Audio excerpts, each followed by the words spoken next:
Hey everybody, welcome back to the Retro Wrestling Review WCW podcast. I'm Gene Jackson along with Bob Anderson, and we are here working our way through 1989 WCW. And this episode brings us to September 12th, 1989 at the Carolina Coliseum in Columbia, South Carolina.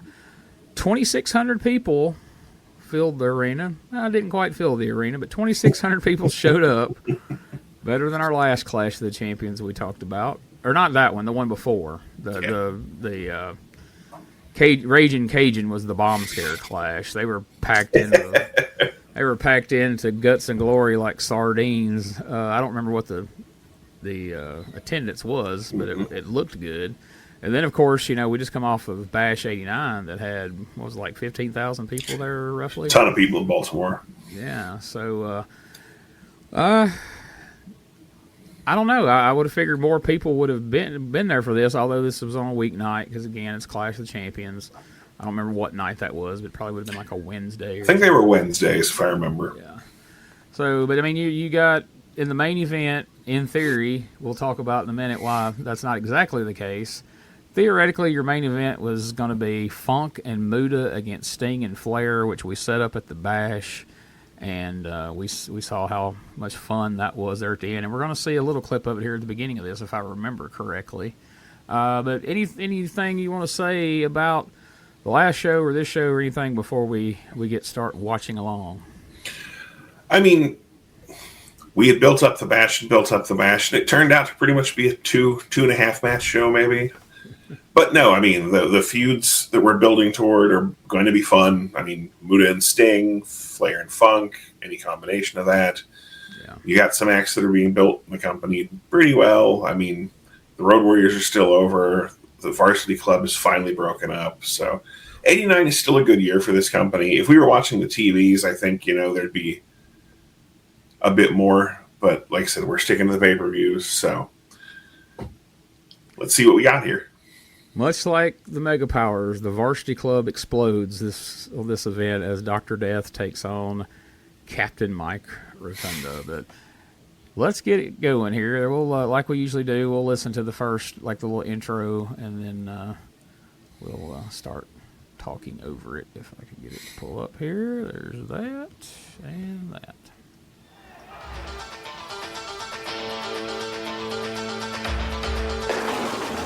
So we get double intro on this one. We get this. I love this intro with all the belts. Yeah. I always did. Even when I was a kid, I was like, that's cool. Oh, yeah. Other than the Western States Heritage title. Larry's title. Yeah. Does your name have to end in ARRY to hold that belt? Good point, because that's all that held it, that's for sure. I mean, I figured being Western States title, Dusty would have won it and just kept it forever. You'd think, but Larry and Barry. Too bad there wasn't a Jerry anyway. It wouldn't be ARRY, but at least we're right. Oh my God, he chopped Doug Dillinger. Watch out, he's a civilian, damn it! He never played football! By God. Here comes Sting. He wasn't even a punter or a kicker. He didn't play at all. You can't hit him. Oh, good job, Sting. Looks like he about half took it in the forehead. Yeah. Oh, there's Flair, Funk, Sting, Muta. If only. Yeah, right. I mean, they did get the world's best Terry Funk impersonator to play the role of Terry Funk. But... If you can't have Terry Funk, Dick Slater is the next best thing, I suppose. Along with James E. Cornette, we will describe the action live as it happens. From the Carolina Coliseum, we're coming to you from Columbia, South Carolina. In addition to seeing that tremendous main event, a lot of talk in the back of the locker room area. Rumors are afloat surrounding Gary Hart. Jimmy, you've been there. You know what's going on. There have been rumors running around the locker room all night about Gary Hart's that camp, suit and a and lot tie, of people are goodness. saying, did you notice the racket matches the tie and the shirt? Yes. Being that I know the position That's impressive.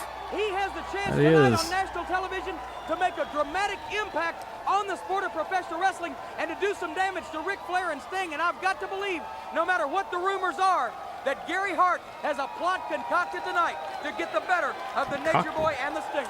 So many rumors are afloat in this situation, fans. Grant talked above a lot of people back then. Our esteemed colleague, the dean of wrestling commentators, the legendary Gordon Soley, who is standing by right now at the bar. In the locker room area. Let's go back to Gordon Soley. Indeed, he's standing. Well, he's kind of slumped over against the. Thanks, Jim. Well, I will say this, that rumors are flying tonight, and they're flying about problems in Gary Hart's camp. I decided the best thing to do is to go right to the man himself, Gary Hart, and ask him point blank, are there problems in your camp, sir? There's no problems in our camp, Gordon. Whoever's been filling your head with these rumors and making these accusations, it's probably coming from Flair and Sting. Because I can imagine right at this time you're sitting in your dressing room shaking right down to your very bones. There is going to be a major problem tonight, right here on national television, and it's going to take place in the main event. And you got a lot of problems, Ricky Flair, and you got a lot of problems, Sting. This possibly could end your wrestling career tonight. As far as me having any problems with J-Tex, there are no problems no matter what anybody tells you, Gordon. All right, there you have it, direct from the man himself, Gary Hart. There are no problems in his camp. Well, the rumors people are just listening to the audio of this and have no clue about Gary Hart. They're probably like picturing Slick in their mind when they hear him talk. See, that was the thing I always like. I know you said you're not a fan. Like I liked about Gary Hart is like most of the time, if you have somebody that doesn't have a discernible gimmick, you're like, okay, that guy kind of sucks. But he was a little bit of everything. He's a little sinister minister. He's a little bit slick. He's a little bit Bobby Heenan, like, and it somehow worked, in my opinion. Like.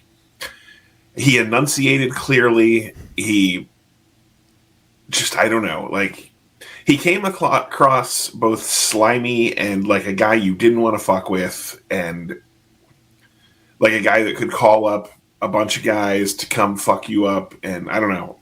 He just worked for me. Nothing wrong with that. I don't know. I didn't dig him, but I get, a lot of people did. So the Samoan SWAT team are making their way to the ring with Paul Heyman, and we've got the dubbed over network music, but boo. If you're watching the live version from '89, the theme from Halloween would be playing right now, which always perplexed me as a kid. That song is treasured on the Isle of Samoa. Apparently so. They're big John Carpenter fans there. Wonder if they like the newer ones. Not the Rob Zombie version, and then those three that they recently put out, they like the first one, but not the second two. Okay. Okay, maybe that's just me. That's probably spot on. The first remake was good. The second one, I wanted to choke somebody if I heard "Evil Dies Tonight" one more time. Yeah, and then the third one just sucked balls. The third one sucked so much ass. I don't even want it'll turn into a whole. Just us bitching about that movie over these matches, but right. If they had just done that first one, like let it end with that kind of like is he or isn't he ending, I would have been like, wow, that was fantastic. And I even liked the first Rob Zombie one, but the second one fucking sucked. Oh yeah, that second one where it was just some kind of like psychedelic mushroom trip. Like yeah, that one was fucking terrible. Good Lord, Hawk was jacked. Look at him. So. We're coming in hot on this one. We decided we're going to start the clash with the Road Warriors versus the SST, which is a lot different than starting out with the Midnight Express against the SST or the Midnight Express against the Russian Assassins. And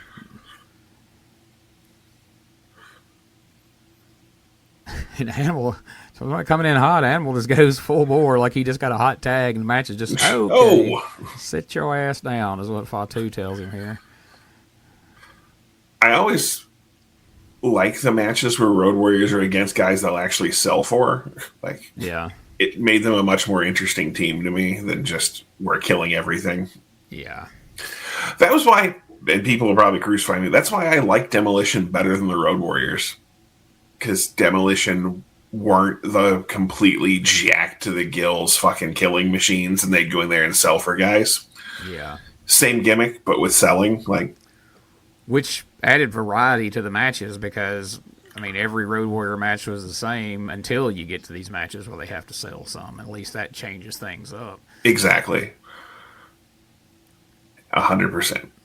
And, you know, it makes it tough when they're the baby faces and like a team like the Midnight Express or Arn and Tully has to work so hard to get any kind of heat on them. And as I've heard, you know, Cornette say in interviews, you know, it was really impossible to get heat on them because there was nothing they could do to these guys short of shooting them with a gun or running them over with a car that made people think they were in any real jeopardy and ever question that, oh, yeah, they're definitely going to win this. 100%. And that's, like I said, that's why I prefer the demos. Yeah, I think that's a fair assessment. I mean, and honestly, besides the paint and spikes, they're completely different teams. You know what I mean? Like 100%. Everybody always said Road Warrior ripoffs. I was like, okay, well, if you want to say they cornered the market on, you know, painting your face and putting on spikes, and okay, maybe so, but you know, everything about them, their style, their look, their everything was different. I mean, it was all just a Mad Max ripoff, so I mean, it's not like they fucking like, oh, they took. I mean, they all stole the gimmick from the same place, right? Them, the Powers of Pain, everybody. I mean, yep, that's because I mean that's the thing that got me was people were like, Demolition is just Road Warrior ripoffs. Powers of Pain literally had the same look. They had black tights with red words down the side. Yeah. Warlord had Hawk's hairdo. Barbarian had Animal's hairdo. I mean, it was, if there were ever Road Warrior clones, that's Powers them. Pain. And they started out in the same promotion as the Road Warriors. Was the weird part about it.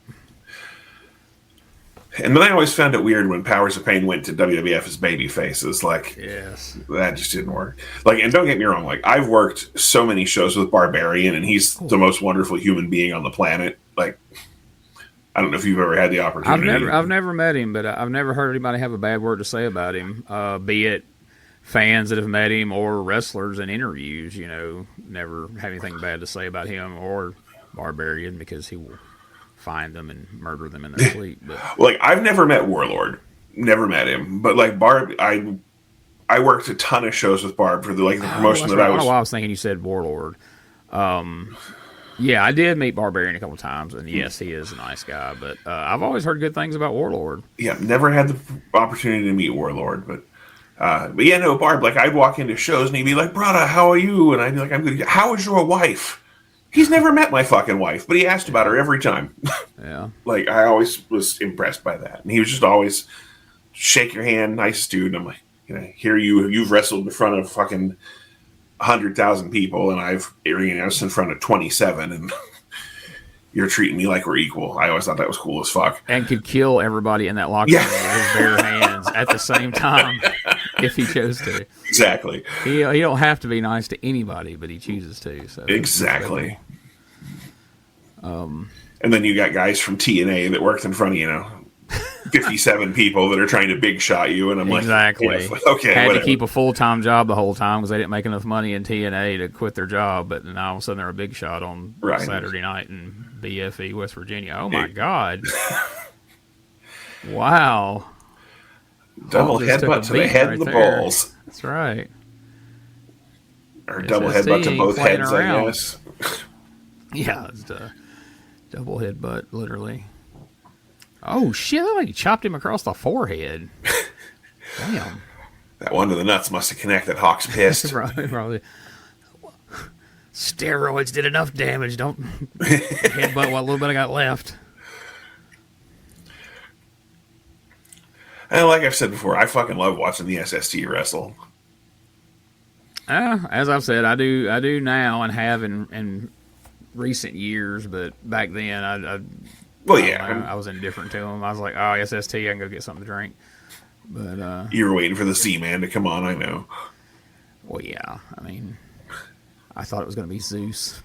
Because, all it said for weeks was the Z-Man is coming. And you think, it's got to be Zeus, right? And then Tom Zink comes out. And I'm like, the Can-Am Connection guy? What the fuck? You thought it was going to be Z-Gangsta. Hell yeah. That would have been awesome. I don't know if that's the word I'd use. Only thing 89 WCW was missing was some Zeus. Some tiny Lister. Yeah, that would be the only thing it was missing was Zeus. Oh, yeah, imagine him beating his chest. Sting! His eye crossed. Hulk Hogan. Yeah, they'd have to say, hey, Hulk Hogan's not here. Oh, who's here? Sting. Who the fuck is that? It's our blonde guy from Venice Beach. Okay, he's not really from Venice Beach, but still. Huck Sting. He could bring Kurt Fuller with him to be Brawl. Uh-oh, they've got the cordless telephone. Oh, shit. What's that smell? Ding dongs. Uh-oh. Oh, right across the chin with the cordless phone. Hawk gave him like the phone clothesline.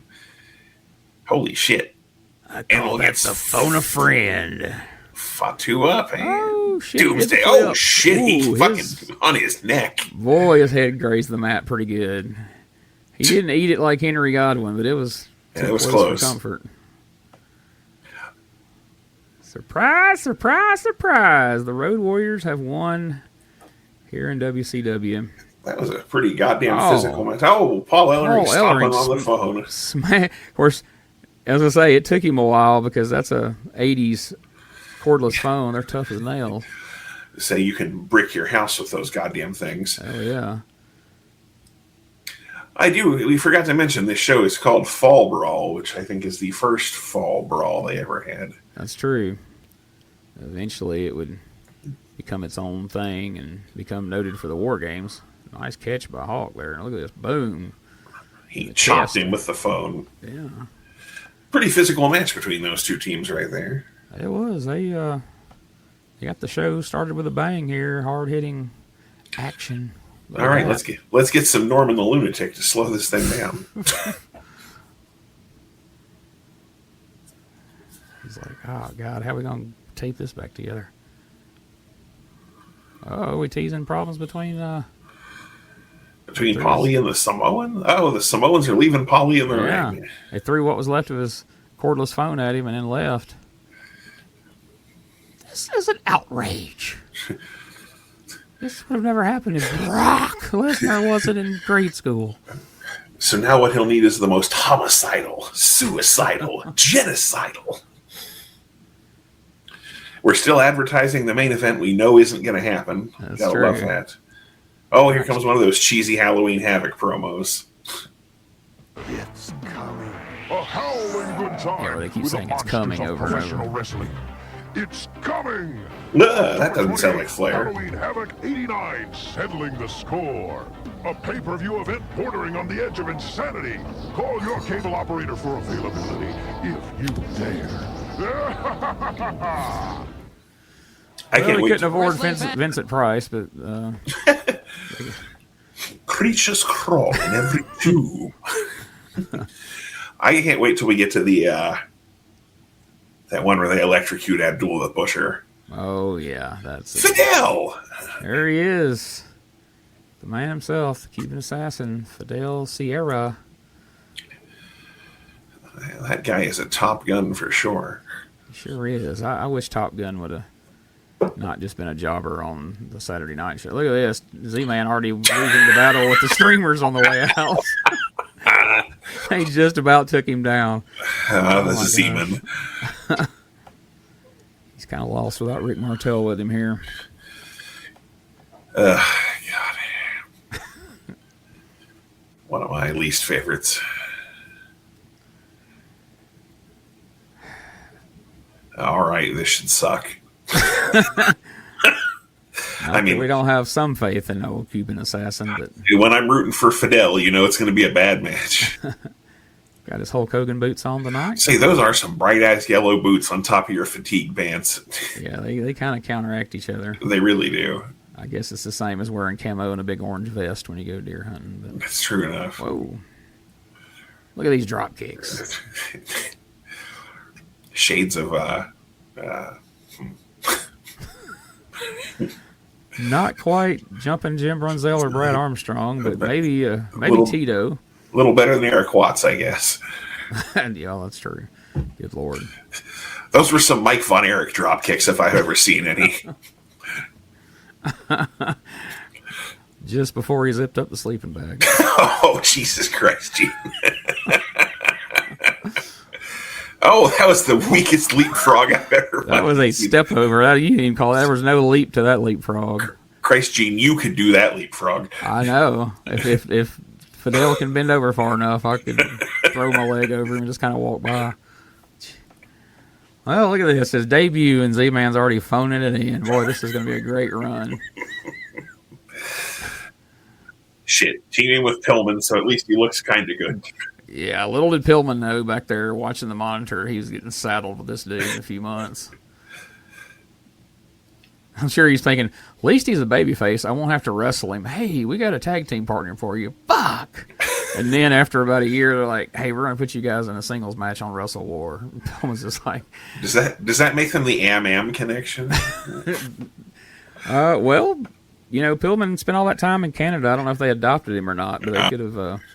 been their very own Can-Am connection, but yeah, if not, it would be the Am connection or the I don't know what the football team is. Where I was going to throw the Bengals, and then I realized I don't know where Zink. Yeah, no, I was just thinking I was going to say I was going to do like an Ohio thing, but I have no idea where Zink's from, and I don't really. He's care. from Minneapolis, but I don't know if they even have a football team. Yeah, they have the Vikings. Oh well, there you go. The moment's kind of past those. Yeah, it's over. You ain't kidding about him phoning this shit in. Wow. Man, I mean, Nick Patrick's working harder than he is. I mean, this would be that's Tommy mediocre by present day indie show standards here. The giant Tarantula works harder than that. Here comes Fidel with the high spot of the whole match. Oh, son of a bitch. Which wouldn't have hit if he had still stayed laying there. No. That's all right. He almost went for another drop kick, and Fidel's like, no. Yeah, I was done 7. Tom, hit another fucking drop kick or two. Oh, the old back elbow. Has he hit? Crowd pleaser. Has he hit any standard babyface arm drags yet? I forget. We did get one early on. Okay. It wasn't Mike Rotunda level, but... Here comes the crossbody. Oh, no, that's what... He's like, if you want to see a real leapfrog, I got to do it off the second rope. And the sleeper hold while he shakes his ass. He's put the entire crowd in a sleeper hold with this match, and now he's literally doing it to Fidel. He did wiggle his butt like he was Bobby Fulton, though. Is there a less exciting finish for a babyface than the damn sleeper? I can't Unless think you're of going one. to cut their hair or spray paint their hair. Now, see, Tommy Young, we're still in an age where Tommy Young's like, you got to wake him up. Ranger Ross is like, shit. I mean, Ranger Ross. Tom Zink's like, shit, nobody told me how to do that. Yeah. I haven't won in years. Ranger Ross, I guess the Ranger Ross pushes over. Ranger Ross popped on my screen, and I immediately plugged his name into what I was trying to say. But yeah, I don't remember who wins this one. I forgot how this match goes. So this will be a. If you want to take bets, I'll go with Sid. What are they? Let's see what Flair's getting bestowed upon him here. Organized sporting events provide a wholesome form of recreation and play an important role in the lives of South Carolinians. Good Lord, that man talks like he's from South Carolina or Virginia somewhere. Has provided countless hours of entertainment for fans throughout the world. And he just said, Ric Flair has wholesome family entertainment to the guy who's known for running through hotel lobbies and nothing but his robe. Including 6 World Heavyweight Championships, the U.S. Heavyweight Championship, Mid-Atlantic Heavyweight Championship, World Television Championship, World Tag Team Championship, and the Mid-Atlantic Tag Team Championship. All right, Redneck Bill After. And whereas many fans of professional wrestling consider and one time he waved his penis at a flight attendant due to his unique ability He's known for his airplane maneuver that he pulls with his Ric penis. Flair has helped countless Americans through his unselfish contributions to various charitable organizations.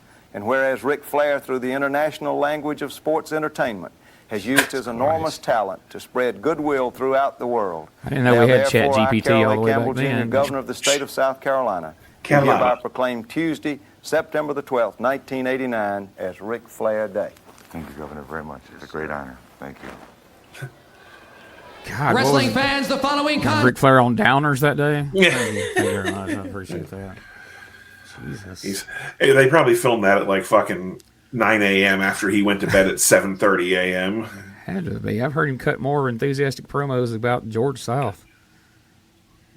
There he is. You can tell Ranger Ross knows he's going to get killed because that's the least enthusiastic walk to the ring we've seen from. Usually he's waving the flag and he's fired up, and then he's just kind of like, Either that or he was scoping the building for ATMs.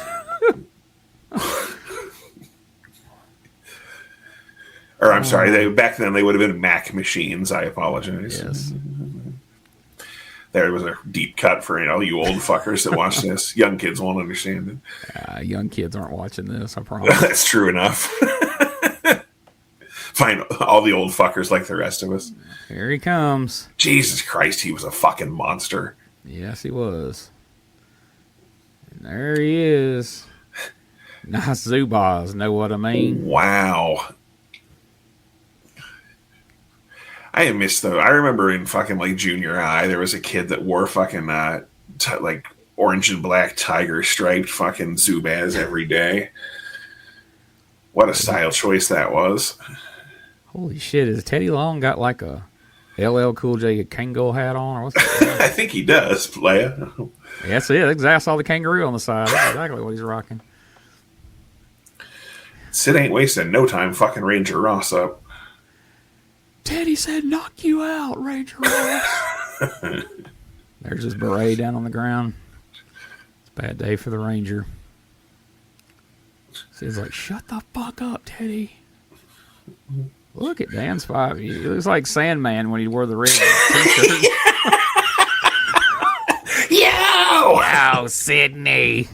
I just saw Wizard of Oz for the first time yesterday.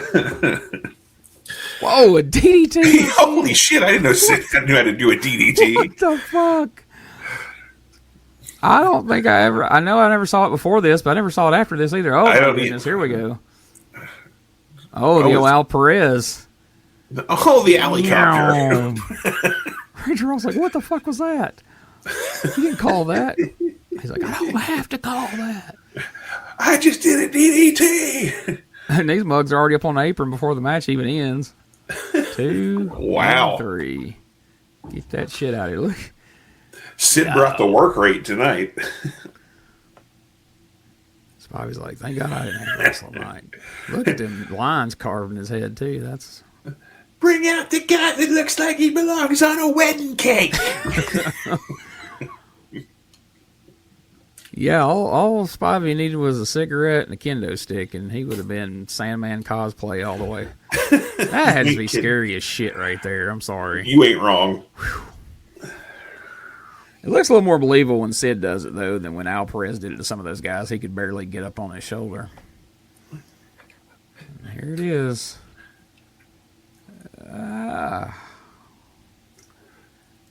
Ranger Ross right now is thinking, there's got to be a better way to get money than this. I know what I'll do. I'd rather rob a bank than wrestle Sid again. Hey. All right, we're about to see Missy and Robin's shopping spree, it says. I'm pretty excited for that. Ladies and gentlemen, Jim Ross and James E. Cornette here in the Clash of Champions 8, the Fall Brawl. The rumors are still running rampant in the locker room area. We'll report on the Gary Hart situation in a few moments. But to depart from the seriousness of the moment for just a second, we do have a very special feature. A very special video feature that I understand, Jim, that you wanted to go on, but they thought better of it. Well, now that this did you see that look on JR's face? Jesus. Robin Green has come into the picture. Well, maybe Missy and Robin have some. That's even funnier considering the news that has come out in recent times about JR and Missy. Yeah. I can't believe Rick gave you your own credit card to go out shopping with. I know, and the best thing is the bill goes to his house so I can buy anything I want and not worry about it. I got us this limo today so we could go shopping. Where do you want to go? I loved Woman. I thought she was a fantastic character and heel, and oh yeah, both in WCW and ECW. And Sir Peter, take us to the best shops, won't you? I remember when some of those bikini pics she took down in Florida would pop up in some of those low-rent wrestling magazines. Mm-hmm. I remember enjoying those as a teenager. It's a shame that she's been erased. Yes. Because she deserves to be remembered. And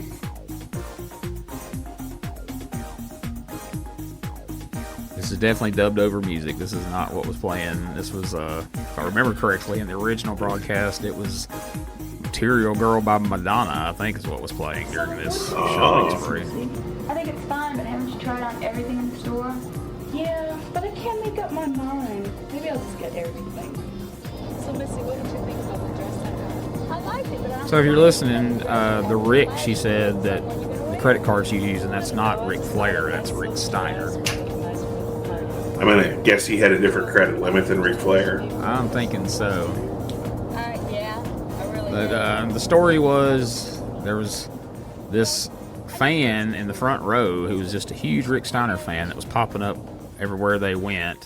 And she had pigtails and glasses and dressed her up like a nerd. And then, like, you know, in those 80s movies where all of a sudden the nerd takes glasses off and lets her hair down and now she's this, you know.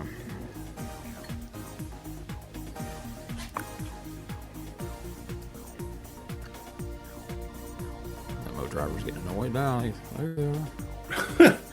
Is that Argyle from Die Hard all grown up? He's gotten that old waiting on them to come out. Well,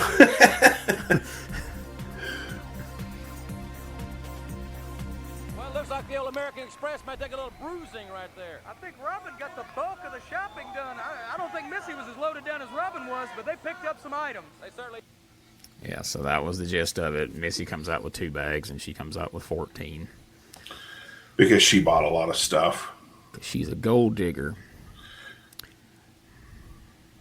That's terrible. Well, I didn't say the rest of the line from the song. She would be managing Doom before long. Hey, now. Oh, here's your favorite. Let's see what they got to say. About 2.5 minutes, they will be defending those titles against the Steiners. I think you'd have to admit in your collective careers, gentlemen, the toughest challenge of your life. There's no doubt in my mind, Mr. S, it's going to be a tough stinking match. But every stinking night we have a tough match. And the fact is this, we're still the World Tag Team Champions. Not Jimmy's the so jacked he can't even get his shirt over himself. He has to wear it as a... And it's not going to be the stinking His Steiners, stinking because shirt. We just don't talk a good fight. We deliver. Tell him, Michael. Tell him, Mark. I'm sick and tired of getting no respect around here. Let me tell you something. 3 months ago, at the last Clash, we won the world titles the first time we went up for them. And tonight, we will walk out of the ring again, world champions.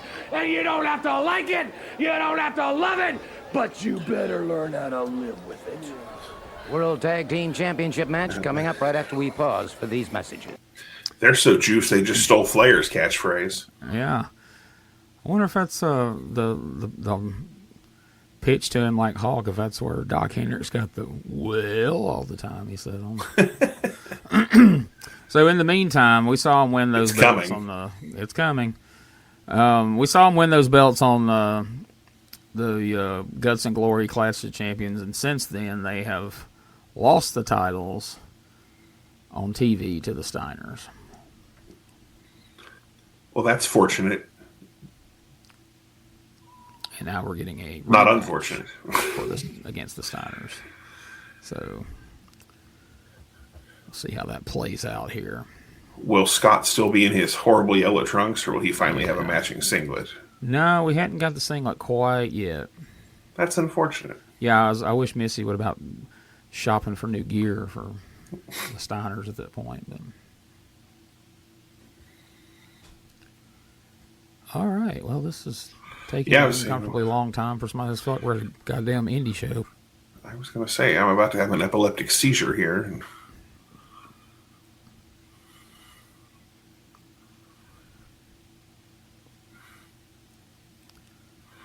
Oh, goodness.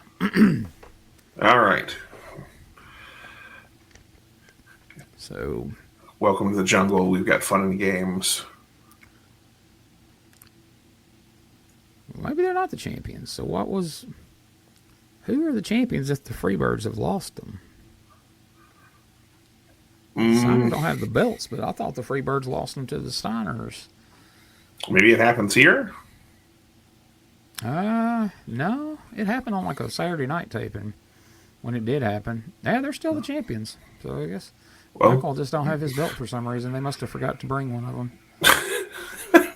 hit by lightning in the intro? WCW. You think they flipped a coin on who got to wear the belt, or Jimmy was just like, look, man, he flexed his muscles like, don't make me use these. I didn't lose mine, Michael. Yeah, some rat's wearing the World Tag Team title. It's in his bag in an airport somewhere.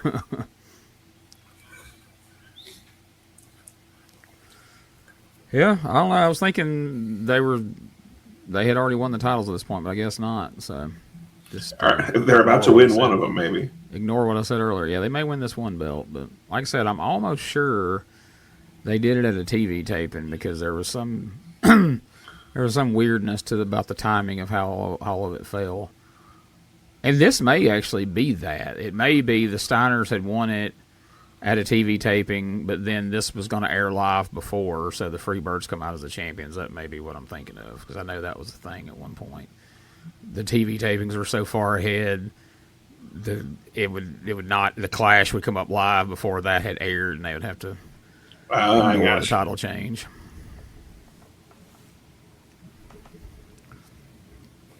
And they would just do it and hope the crowd didn't know the difference. At least WWF, they did the bit where they had Warrior steal the title at the beginning of the TV taping so they could justify him wearing the belt out there before SummerSlam.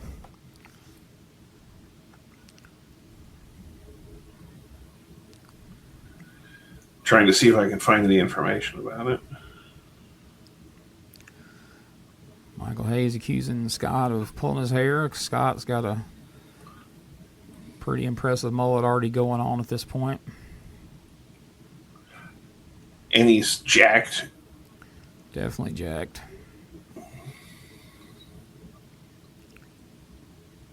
This is going to make the second show in a row of 89 we've watched that goes from having half a show of Jack Victory to no Jack Victory whatsoever. Yeah, I'm a little upset about our Jack Victory. Wow, that was nice. I'm a little upset that our Jack Victory count has stalled out. Yeah, they've derailed us. I mean, he appeared in that Hotline commercial where he's a secret agent or whatever last time, but he did not wrestle, not even once. Did Michael Hayes just do a flying crossbody? Yeah. Yeah. I'm not sure who this Michael Hayes appearing in 1989 is. Like, he brought his working boots, and I'm just not used to it. I don't know, but I've seen him do that left hand well a bunch of times, but that may have been the very best one I've ever seen. It looked like it was right on the chin of Scotty Steiner. Got the Coors Light ring post covers up tonight. Well, as much as JR talked about it during that one Clash, he probably got a fucking lifetime sponsorship. Like Dick Murdoch. By God. Now Jimmy Garvin's like, look at me, I can amateur wrestle you. Wow. I can fight Hawk, I can do anything. Scott's like, no, you can't. You seen how jacked I am, Scott? Should be noted that, in case we didn't mention this before, but the Steiners have both Missy Hyatt and Robin Green, she's not yet woman, in their corner here. We'll see if that plays into things at all. Oh, pretty sure she's still a woman, Gene. Folded him in half. No, much like that song, "Girl, You'll Be a Woman." So. Oh, so you're saying she's just a girl? Yeah, Doom turns her into a woman. Oh my! Damn.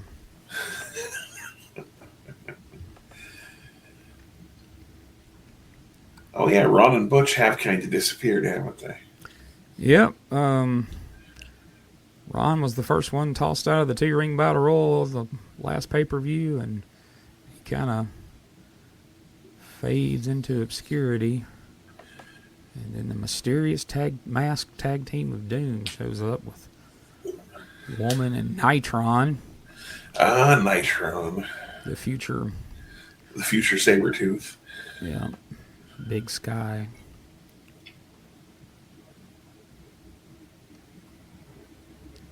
All right. Where's Big Daddy Dink? That's the real question. This is pre-Big Daddy Dink, but I guess Gordy was in Japan. Or just didn't want to be here. That's probably more likely. Am I booked? No. Well, fuck it, Michael. I'm staying home. Staying home, Michael. Okay. Michael Hayes gyrating towards the ladies over there.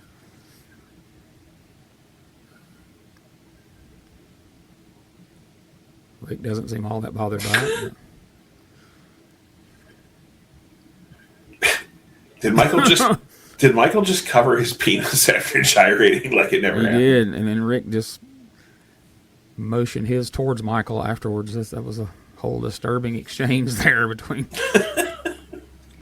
the dog-faced gremlin and PS. Whoop. Oh, shit. And Michael just did leapfrog, drop down, get it again. Wow. What the...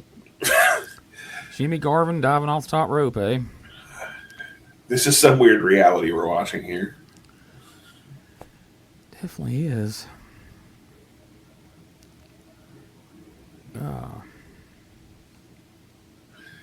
Road Warriors were selling moves earlier. Michael Hayes is doing flying crossbodies now. I don't know what this show is, but...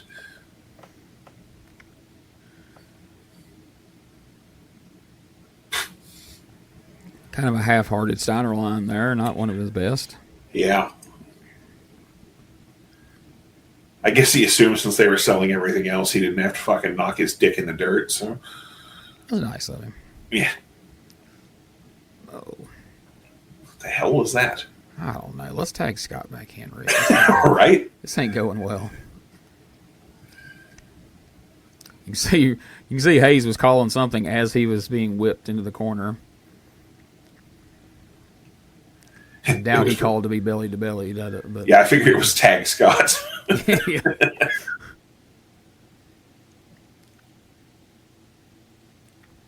And all right.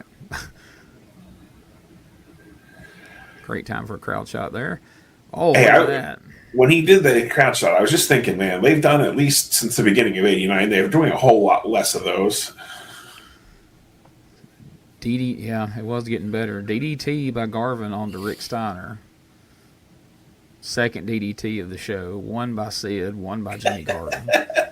Wouldn't have called either one of them. But Garvin's is a little more likely than the Sid one. But is it sad that Sid's looked a lot better than Garvin's? Well, yeah, there's that. But now Garvin's throwing shoot boxing punches at Rick Steiner. What if Garvin was making her shooting his mouth off in the dressing room about how nobody better use their finish during their match, and Sid's like, "Watch this, Teddy." Dare that motherfucker to say something. Go ahead, player. Then we can face him in a tag team match. That's right. We'll see if the Freebirds want to face the Skyscrapers. Holla, holla. If they don't like it, I'll get the Undertaker in here. When does he show up? Sid punctures his lung just before Starrcade 89. Okay. And probably late December, early January. Okay. Mean Mark gets brought up from Memphis, where he was the master of pain. Indeed. What the fucking hell was that? What is happening in this match? I'm really confused. Rick tried to do the inside-out sell that people do for freaking Sid with a clothesline from Michael Hayes.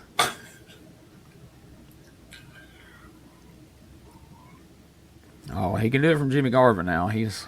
I want to say, yeah, Jimmy's... Muscle man. Oh. Not exactly Mr. Wrestling 2, but effective nonetheless.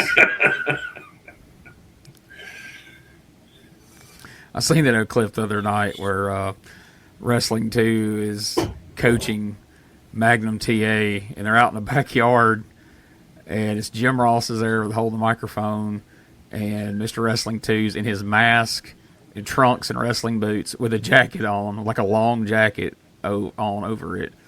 And he's trying to show Magnum TA how to do a knee lift onto this big bag of, like, feed. And Magnum keeps trying. He can't get it. And finally, 2 takes a few steps back, gets a running start, runs his knee into it, and busts open, and all the shit comes pouring out. Nice. Oh, shit. What the all right, I'm out. Tully Blanchard just lost his religion after seeing that one. This match is the strangest thing I've ever seen. Okay, here we go. Hot tag. Get it, Rick. Go. And we cut to the crowd on the hot tag. Beautiful. You stupid fucks. Whoever's in the truck, I hope you die. There it is. Oh, the Frankenstein. That's the money shot. The old Frank. And just from a standing position, nails the second one. Holy shit. By God. He learned that playing football at Michigan. I mean, wrestling. I don't know where he learned that shit, but he's good. Just tripped all over everybody. Uh-oh, side headlock, shoots him in. Oh, wait a minute. What just happened? Scott gets DDT'd right on top of his head, but it would seem he tripped as he hit the ropes on his side of the ring where Missy and Robin Green was standing, but they wouldn't have tripped him, would they? You couldn't think. That's their loving valets. Yeah, that's Rick's gold digger out using his credit card and tripping his brother. She loves him. Well, let's see if we've got a... Do we have a replay of that? We got a shot of the replay here. Maybe we got a better angle where we can see exactly who tripped him. She's obviously denying it. So, all right, same exact angle. I can't believe after we missed the tag for a crowd shot that they actually managed to have somebody in position to get the right angle to not catch who tripped him. Right. Because it probably would have been like, well, we can't really tell from this, and then you just seen him exactly who it was. Mm-hmm. So I was like, it's this dumb bitch right here. Finna go all roid rage on him. I told you she's a whore. I'll rip her fucking head off.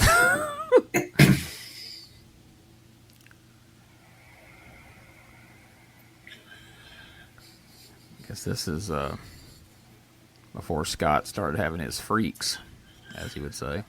Or his peaks. All right, get a shot of Pillman diving from one ring to the other at the bash, but the way the angle there was, you have no idea where he's coming from. It's just dropped in out of the ceiling. Here's the match you've been waiting for, Bob. Oh, yeah? This is what put the asses in the seats right here. Well, not do we have the shot of who did it? No, we got it up high enough we can't see who's... You could kind of see the top of her hair. A little bit. But it wouldn't hold up in court. Right. By God. That hussy. That shameless hussy, Jim.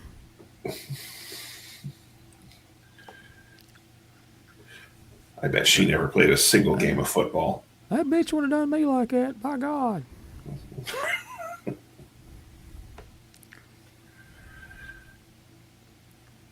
I'd have sent her over to Lawler's place with a big water bottle full of roofies. God damn, why are we still talking about this? All right, here we go. Now we're going to see what the fans came to see. There he is. Norman the Lunatic, the previous mucking scene from Stampede. Now they got a huge gold key. Remember last time there was a little bitty like fucking door key, and now there's this big... Somebody gave Teddy Long the key to the city somewhere, and now he's using it for... Is that for his chastity belt or something? He changed hats, too. He had the Kango hat for skyscrapers. Now he's got this little beanie hat or yarmulke or whatever he's got on his head there. I didn't know Teddy was Jewish, but... Of course he is, playa. He's telling you about it right now. Oh.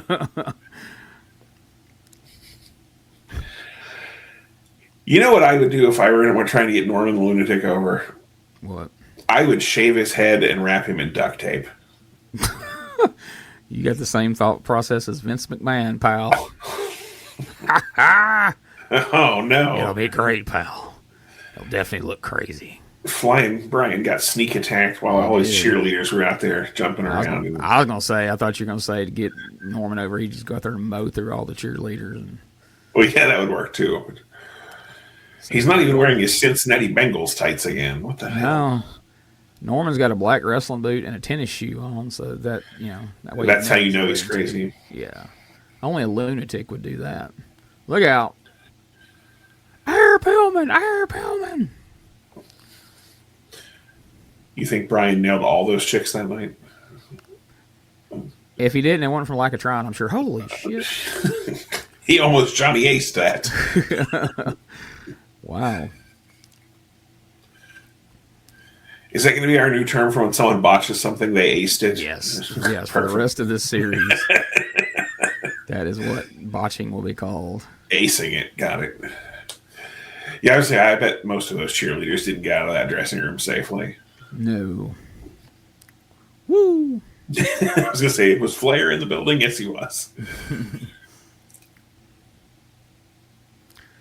At least Norman had to enjoy getting to wrestle in his pajamas. That was probably pretty comfortable compared to being in singlet. Or that duct tape get-up you were talking about later on. Oh. Or the Friar outfit. Yeah, he'd burn up in that damn thing. That's it. He won. No. All right there, Vince. 1-2. He got him. No, he didn't. I got him all.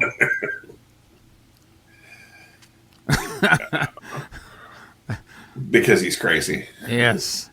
God forbid, if Norman ever makes it into the video game, that better be one of the taunts as you pull your shirt up over your head and slap your belly like Kamala.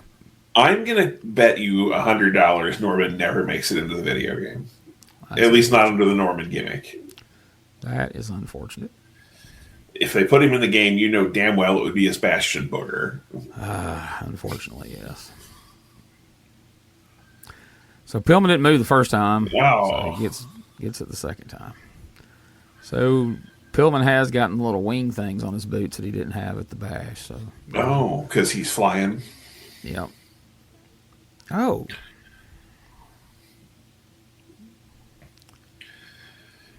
Being rough. Well, of course, these guys probably were no strangers. I'm sure they wrestled in Stampede a number of times. Oh, I'd figure. Missile drop kick. What a maneuver. Oh, shit. Oh, he slammed him. Pillman picked him up like he wasn't nothing.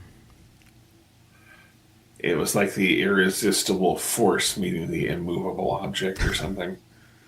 One of those cliches. Then he backdropped him. This would be a lot more impressive if Norman was a foot taller. Yeah. He went for the Kevin Von Erich leaping back thingy and got caught. Followed up with the Mark Henry slam there. Somebody going to get their ass kicked. Putting him in a hall of pain. Yes, go for a pin after that clothesline because you're Stan Hansen, sir. You got a teeny wanger. We can see it through your jimmies.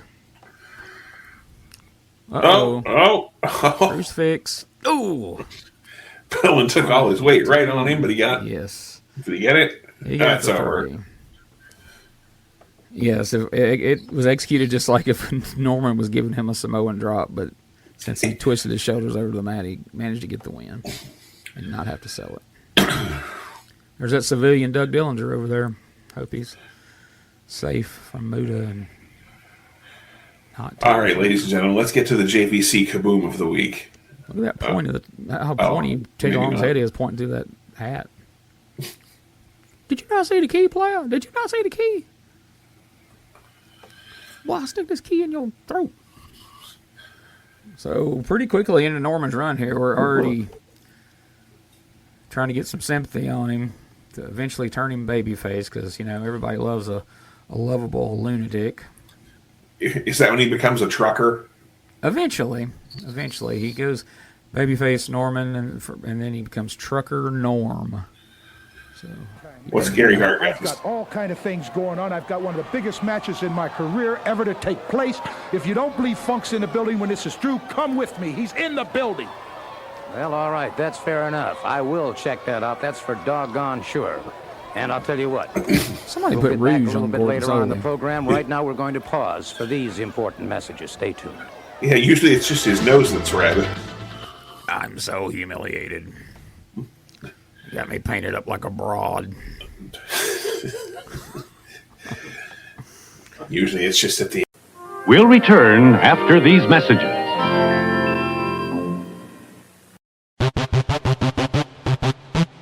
Ladies and gentlemen, welcome to Give Me Back My Pro Wrestling, the podcast that's based on the old school but can still help you find the good stuff from today.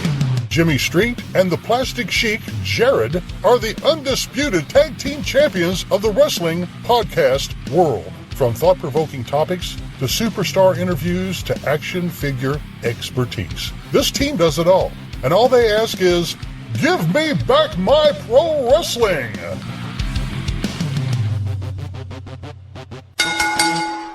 Every other Thursday, wherever you listen to podcasts.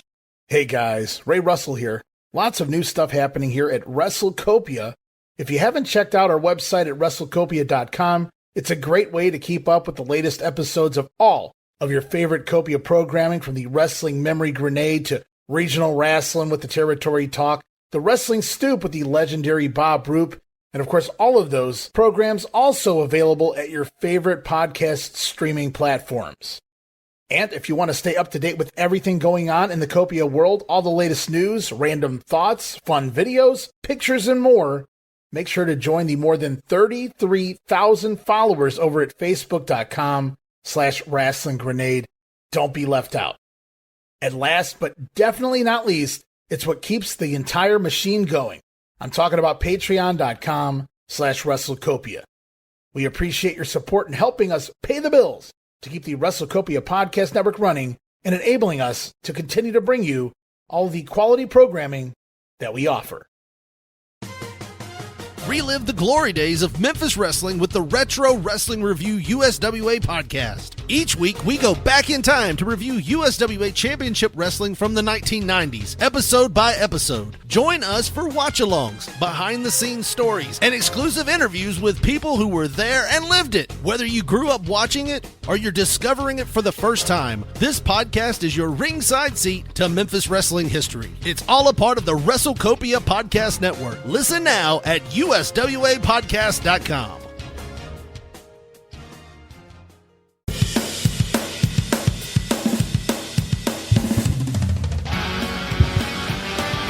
Tired of the same boring wrestling podcast? Need something with attitude, chaos, and maybe just a little cussing? That's STSPod.club, and we got it all covered. We've got wrestling weirdness with WTF News Desk, 5-minute time limit, and the Southern Fried Brain of me, BT, steering the whole ship. We also have Rolling Into Mempho every week about the current Memphis wrestling.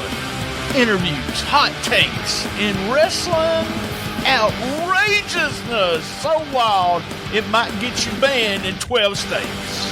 That's right, it's SDSPod.club, or search all podcast catchers for Shooting the Shiznit, where wrestling podcasts grow chest hair. Not sure what that meant. Love my mama. End of the night that my face is all red. Not to spoil anything, but Gary Hart told no lies there when he said that Terry Funk is in the building. He's just not going to wrestle. But there he is. Captain S. Seriously, can we go to like the JVC Kaboom of the week, or promotional consideration paid for by the following? Promotional consideration paid for by the following. Karate fighters. Karate fighters. Check out my game, Battle Royale. Killer Kowalski. Big loader. Oh, Lord. You use Junior self-defense. Then you do can say, here he comes. Oh, here comes Doc, coked out of his mind again. Thank God we didn't get a promo. Oh, I wish we had. Yeah, it would have been the only entertaining part of the segment, I'm quite sure. Doc stomping around like he's fucking Brody here. Jesus. Speaking of OWF commercials, I was watching an old Territory Wrestling show the other night, and the Nestle Alpine White commercial came on. It's been stuck in my head for days now. may even randomly plug it into this show when it goes out. You should. We ought to start putting a commercial break in these. Reuse all that shit we found. Yeah. Good Lord, look at that. That's got to be a good time for Mike Rotunda there.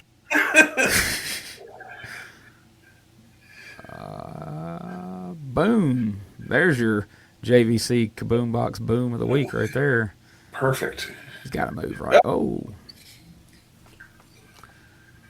And that one was brought to you by Ruse. Yeah, Dr. Death propped up there like he's visiting a gynecologist or something there. Oh. All right, this Battle of the Varsity Club's better than I thought it was going to be. Yeah. Irwin came to fight.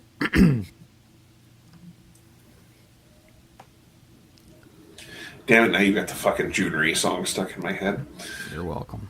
You heard it for all the times you got all this different stuff, all the big loader and all that in my head. Oh, he's selling. He can't hardly stand up straight. Now, keep in mind, here in September, Mike Rotundo is still varsity club captain, Mike Rotundo, captain of the wrestling team. But by the time we get to Halloween Havoc, he's captain of a sailboat as a babyface. Well, it's still summertime. He could have found his boating skills in that time frame. At least Vince would have put together some shitty vignettes where somebody takes him out on a boat or something. You know what I mean? And if the midget doesn't blow it up, then he ends up... Oh, I'm sorry, that's WCW. He'd have been down on his he'd lose this match, and then he'd question his wrestling skills, and then he'd find its new joy in boating. And yes, there'd be these vignettes of him on the boat with the sea spraying into his face, and he'd be like, "This is for me. I now know my calling in life.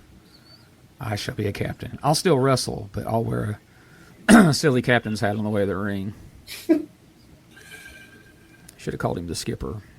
Oh. I mean, they could have done... if TBS probably showed Gilligan's Island 12 hours a day at this point, so they probably could have made a whole angle out of that. Right? They could have had Mike Rotunda and the skipper, too, and Ted Turner. They could have had the whole goddamn varsity club lost on a desert island, as far as I'm concerned. It would have been perfect. The movie star. Jason Hervey. Yeah. That's their idea of a movie star on their budget. Then Kevin Sullivan could be the professor. Yeah. Oh, welcome back to Rebooking WCW with Hey, they wanted to have a whole Wizard of Oz stable. God damn it! Why can't they right? have a whole Gilligan's Island stable? Yeah, I'm sure Kevin Nash would have gone for a Gilligan's Island gimmick about that time. The Professor and Robin Green here on WCW Island. I love that Nash's biggest problem with that whole thing was, and I told him, Oz is a geographical location. It's not a person. He didn't care that his hair was silver. He was wearing lime green tights and with a rubber mask. It's just the fact that it was inaccurate. Welcome to Oz. Welcome to Oz. Oh. That's hilarious. I've never heard that. That's fucking great. Yeah, there's a clip out there from one of his shoots he did where I asked him, what was your first thought when you heard about Oz? He said, well, my first thought was Oz is a geographical location. It's not a person. That was your first thought? That's hilarious. I love Nash. He's funny as shit. Because in that same interview, he explained that he had watched that movie My Blue Heaven with Steve Martin and loved that character. And when Oz clearly wasn't going to work, they asked him, did he have an idea for another character? And that's how he pitched Vinny Vegas. And that's why Vinny Vegas talked that way, because he was doing Steve Martin from the movie My Blue Heaven. And if you've never seen that movie, it's pretty funny. I mean, it's cheesy 80s funny, but it's funny. Mike trying to pull something out of his knee pad there. Oh. It's called his thumb, apparently. You don't keep now your he's thumb acting like he's acting like he put his thumb back into his knee pad. That's perfect. Hey, you know as well as you know, we both love this hiding a foreign object that doesn't exist gimmick. Oh, yeah. This suddenly live Clash of Champions turns into Jerry Lawler in the Sportatorium in 1990. Like I said, that night I watched Bobby Fulton in a mask do that for fucking 15 minutes. At least that adds a whole other element of humor to it if you're in on the joke. But yes. It used to kill me even like as a kid watching Lawler week after week on those World Class shows playing Hide the Chain for like 12 minutes. I'm like, man, this does not make good for good TV. If you're there in the building hollering, he's got a chain, that's fun. But watching on TV, not fun. At least he actually had a chain. Like I said, when there is absolutely no foreign object, or it's just like a piece of fucking tape, like with like heavily taped tape. Good Lord. Because I mean, I literally remember watching Jerry Lawler. He put the chain in his tights. The next round, he puts it under his armpit, and after that, he pulls it out, uses it, and then puts it in his mouth after it had been in his armpit in the Sportatorium in Dallas in summer heat. Ugh.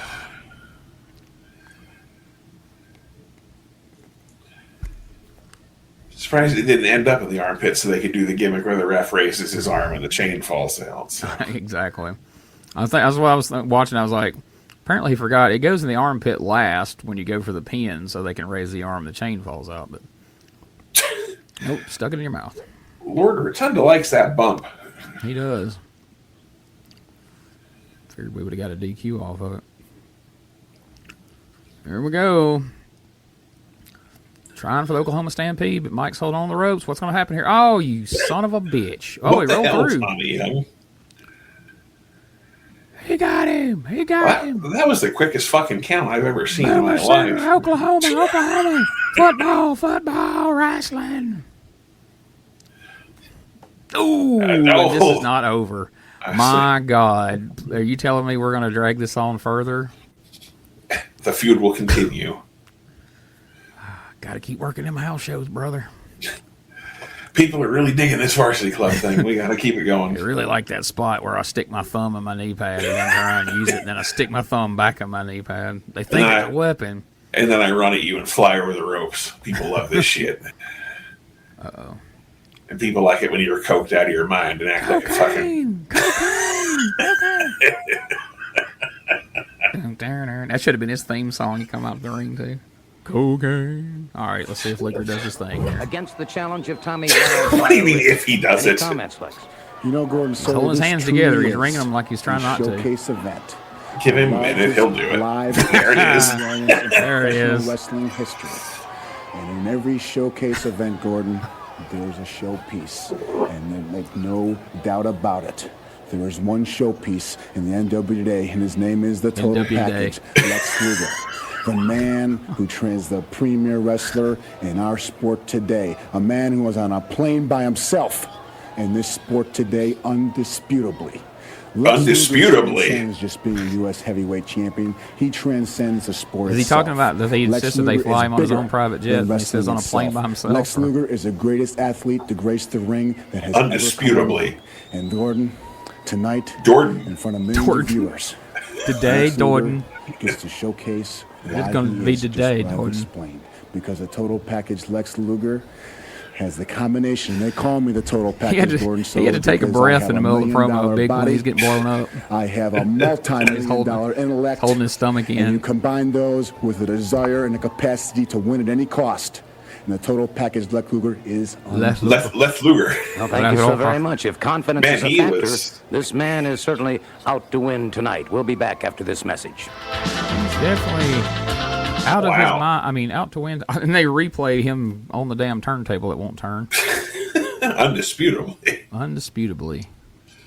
That may have to be the name of this episode. It sounded like a Spaldoni word. If so, it would be used in every show going forward from now till the end of time.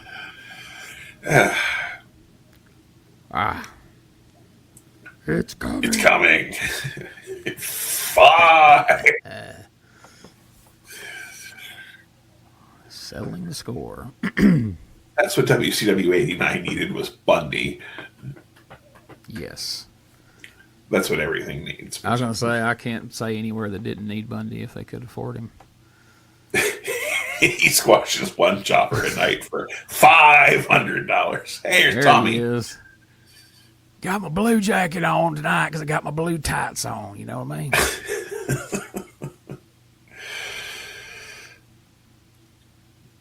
Speaking of guys who are probably cutting their hair with the Flowbee.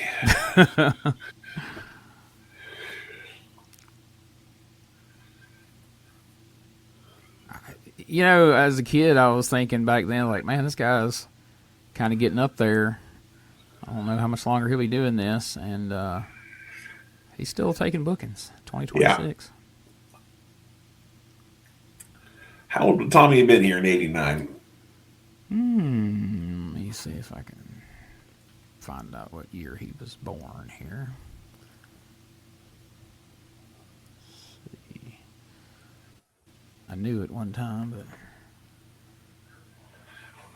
Blake's got a robe on tonight. It's serious. I say that's a good looking robe. That's the one that ended up on that Pawn Stars show. Oh, really? Yeah. I didn't know that.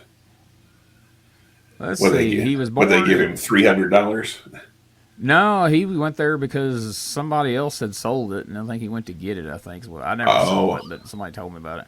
1956 is when he was born. So in 89, he'd have been 33 or 34, depending on when his birthday is. See, that's crazy. I mean, hell, these current day WWE guys were just hitting their stride at that age. Right.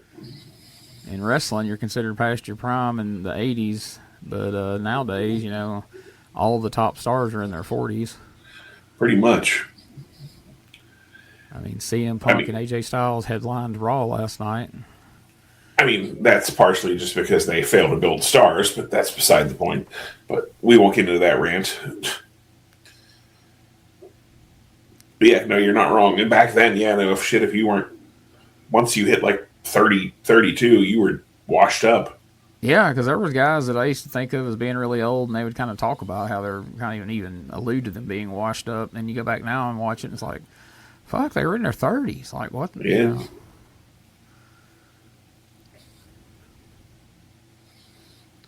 But like you said, hey, he's still out there, man. He's still doing it. He was on the new incarnation of Memphis Wrestling this past weekend. I know you get to do stuff with him every week, but I finally got to meet him last year, and he was one of the nicest guys in the world. So, oh yeah, Tommy's great. Hell of a backdrop right there. Oh yeah.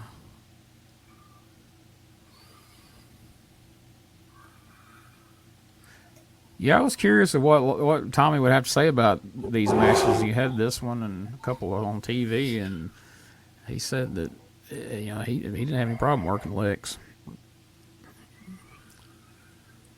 Of course, Doug immediately followed it up with a story about what a prick he was in the dressing room. Tommy was like, I didn't say he wasn't a prick. I just said I had no problem working. Oh, shit. Did you ever get an answer about that Starrcade 91 question? That's going to be asked on the show we're recording today. We didn't get to record last week because everybody was busy. I got you. Yeah, it's on the agenda for today's show that we'll be recording after this.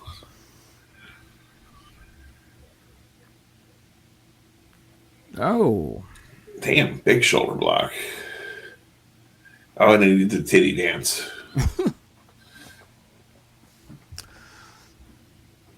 Like, I didn't realize in 89, because my fandom kind of really picks up full speed in 85.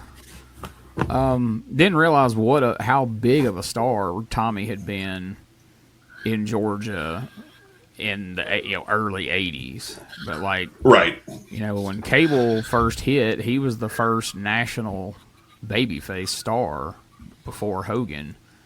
And I think that's kind of why the sheet writers and everything kind of, played him off as being past his prime, because he clearly wasn't the Tommy Rich of 1981.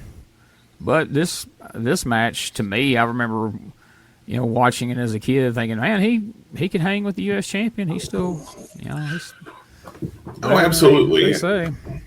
But I mean, the business had changed. I mean, he wasn't a body guy, and he was still a hell of a worker. But I mean, yeah, the business had definitely changed at this point. He wasn't. I don't think he fit the mold of the late '80s. So. Yeah, because he was in that '80s style of go in there and get your brains beat out for 20 minutes, then fire up and get the win. Right. Because that's how babyfaces got over back then, was selling and bleeding. And, we're starting to move away from that a bit here. Of course, eventually we'd move completely away from it to where babyfaces didn't want to sell at all. Yeah. But that's another rant for another day. But yeah, no, I think Tommy still absolutely had the potential. They just didn't give him that chance because, well, at this point you had guys like Hogan and Sting, but I mean, you look at Ricky Morton. He was still, well, I mean, hell, even by '89, they were phasing rock and roll out. They were really the guys that looked like Tommy were more heels at this point. So. Yeah. And ironically, the two names you mentioned there end up heels together in the York Foundation. Yeah, true enough. Along with Terrence Taylor. The computerized man of the 90s.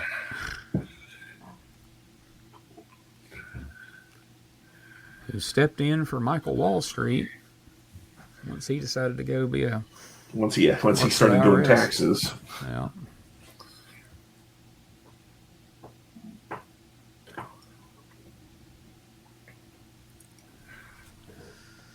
All right, we're working the slow point now. Yeah. Lex when we're watching the shows, when we're doing this, it's not that noticeable. But then when I go back editing it, and there'll be like these gaps of silence, and they're like, "Shit, we weren't saying anything," but it's because nothing was happening. But I guess that's the only upside when we get on rants about other things. Because when slow matches are on, it keeps some dialogue going. Oh, Tommy went for a drop kick. Luger out of the way. Yeah, if we're silent, you just have to assume there's a rest hold happening, and we're going, Yeah, I just don't want people to go, and turn the shit off. I understand. Ooh, Lex with a big power slam. Uh-oh. Is Tommy going to have to take the old torture rack? Oh, I figure.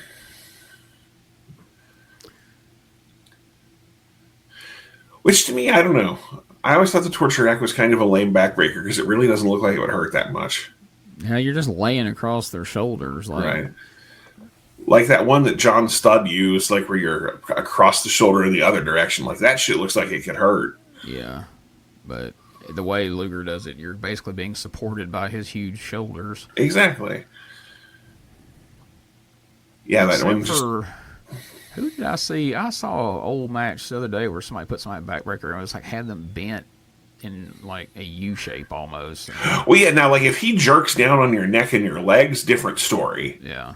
But yeah, when he just gets you up there and just bounces up and down, that shit doesn't look all that good. I will say it was quite the visual when Luger swung that completely over his head. Tommy didn't even have the duck. He just did the rotundo bump over the top rope. Yeah, apparently everybody wants to do that tonight. Luger pretty much just running clothesline himself over the top rope. That was pretty good. Now Tommy's going, what the hell was that? That was probably my favorite bump of this show so far. Oh, shit. Good God. Oh, he aced that. Oh, my God. I don't know when I've seen somebody get spiked on their head that bad in a long time. That Johnny Ace bump on the last show. That wasn't named Hayabusa. Oh, goddamn, dude. No. Boo. Well, I'm saying that's how bad the damn Impact looked, but he didn't sell it. Oh, this is going downhill quick here. Yeah, because that looked like a 3, and the referee... Tommy didn't kick out. The referee did not kick out. Yeah, I think Tommy's rattled by that botch a second ago. Don't call me Johnny Ace, please. Don't call me. Lex is blown up, and Luger hits the mat. He's like, God, you just aced the fuck out of me. All right, here we go. Nope, Tommy's like, I ain't doing that. But what I was about to say before Lex was nearly before Lex put in a wheelchair 30 years too soon, was that the visual of Hercules Hernandez having Hogan in that backbreaker on Saturday Night's Main Event always stood out as like, oh yeah, a hell of a sight, you know. Here we go. And don't get me wrong, like when Luger got like the giant up for that and shit, it was impressive. It just never really looked like it hurt that bad to me. Oh, nice superplex. So for an experiment, we've got to go somewhere and find somebody that can put you up in a torture rack backbreaker and see if it hurts. Well, I mean, obviously Luger's not going to do it, but we could probably find somebody. I mean, I'm old and out of shape and already hurt, so it might hurt me, but...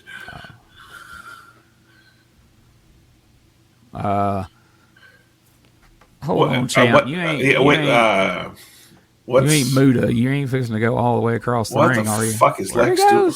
Oh, shit. Look at that. They picked the right angle because I feel like if you'd have been at the other angle, you'd have seen he was nowhere close to it. Right. Oh, shit. I think Tommy might be fired up. Oh, yeah. Tommy's just going old school Memphis babyface comeback here. Come on, you son of a bitch. Drop you on your head again. Boom, the back elbow of doom right there. Uh-oh, here comes the Lawler fist. Now, by God, if it was at the Mid-South Coliseum, this match would be over with. Done. Fortunately, in South Carolina, it doesn't have the same effect. Hey, like Lex gave him 2 3/4 off. He didn't kick out with any authority. I think he's starting to not feel his legs by now. Oh, there's the Thez press. Oh, Tommy thinks he's won. Hey, new U.S. champion. Well, that's my finish. Why'd he put his foot on the ropes? You motherfucker, you. Oh, no. You see the shorts on that cameraman over there? Holy shit. I shit my pants. Has anybody got anything for me to wear? I got some shorts in my bag you could wear. Oh, those are the dynamic dude shorts. Holy shit, I didn't even think of that.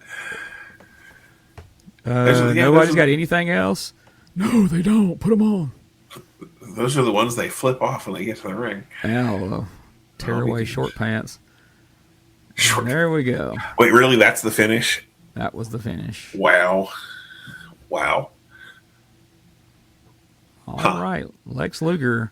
Yeah, so for those of you retained who haven't subscribed to the Patreon, and shame on you, and aren't seeing this live with us, or well, not live. Yeah, shut up, never mind. Anyway, the finish was a shitty stunner over the ropes, and then he pinned him, and it was bad. And Tommy just tried to jump him in the aisle. Here it is. Tommy's got him in a sleeper on the ring apron. Luger just has to drop down to his butt. Then fall over the ropes. Kind of gingerly lay across his stomach. Yeah, that was piss poor. Oh, Gary Hart again. Right, back to Gary Hart again. Jesus. The bottom of the situation with Buckwheat Gary Hart. getting shot thing. All night you've been following me around, Mr. Inside Edition, trying to find out what the gossip is. Now it's time that I feel that I should let you and the nation know. It's too late. I have a certified letter from a doctor in Alexandria, Louisiana, who performed the operation on Terry Funk. As you well know, he's in the building, and the film that you'll see is self-explanatory. All right, I understand he's delivered a tape to the engineers. Let's take a look. You simple-minded people have your nerve to come into this hospital room, to gloat at me in pain. This is what Ric Flair did to me when he repeatedly beat on my arm with that branding iron. It became infected, and I came that far from losing my arm. Oh, does that sound funny to you people? Oh, I'll bet you enjoy that, don't you? Well, how are you going to enjoy Tuesday night's clash? Because I am going to be there. If I have to crawl out of the Lady of the Lake here in Louisiana and crawl all the way to Atlanta, I will, because I will be there Tuesday night. Don't change your dial off of WTBS. Leave it on there, because you're going to see Terry Funk get Ric Flair. I promise you that, damn it.